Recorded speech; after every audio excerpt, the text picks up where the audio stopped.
We talk about price. I talk about price because it's easy to talk about price. It's easy to make that as an example.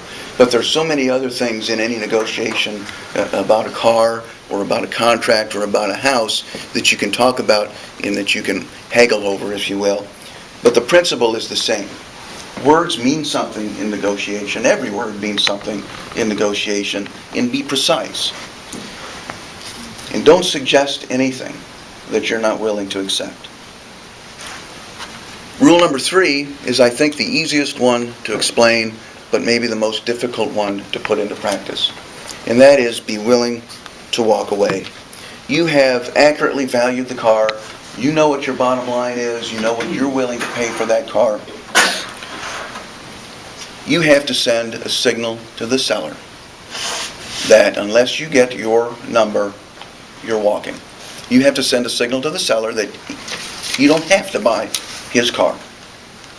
In litigation, you have to send a signal to the other side that you're willing to not make a deal, you're willing to go to trial, you're prepared to go to trial. The worst signal that you can send in any negotiation is to sit down and show that seller that you're going to buy this car today, no matter what it takes. You will. You won't be happy afterwards, but you'll be able to do it. The worst thing that a seller can do, on the other hand, is to sit down and send the signal that he's going to sell you that car today no matter what it takes. He will, but he won't be happy. The good news is, if you do walk away, there's probably, with a Cadillac anyway, another dealer down the road with another car that you can start the process all over again. You can also go back to the seller, and I've done this, and see if maybe you can renegotiate and come up with a deal. Very rarely does that work, but you can try it.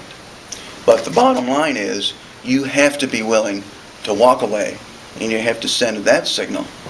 Otherwise, you're not going to be very successful in your negotiation. The last of the 4 principles I have written down is, remember the ego. And I say that because I think all of us have a tendency to, and certainly a ability to box ourselves into a corner. And then when we're boxed into a corner, we don't know how to get out. No one wants to look like they've lost the negotiation.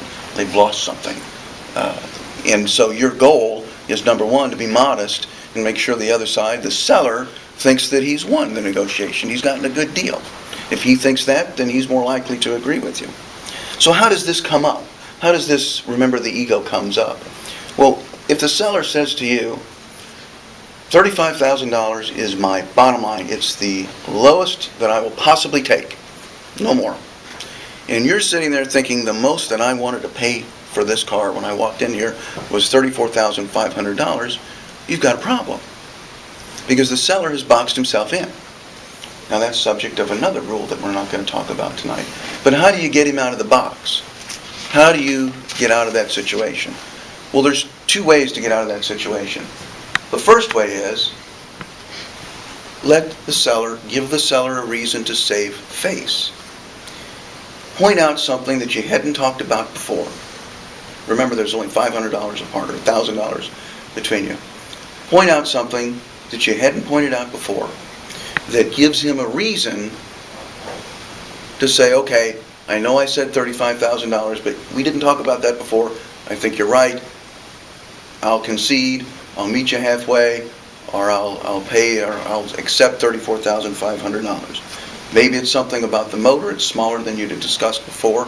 Maybe it's an additional dent that you happen to find while you were walking around the car. Maybe it's something that you held back. Maybe it's something that you kept in your pocket that you didn't mention until now, just for this type of moment, which is a good idea to do sometimes. But give him a justification, a reason for him to agree with you without disagreeing with himself. The second thing you can do is to save your own face. Concede, or tell him you'll take the $35,000. You'll pay his money, but he's got to throw in something additional. He's got to give you something in return.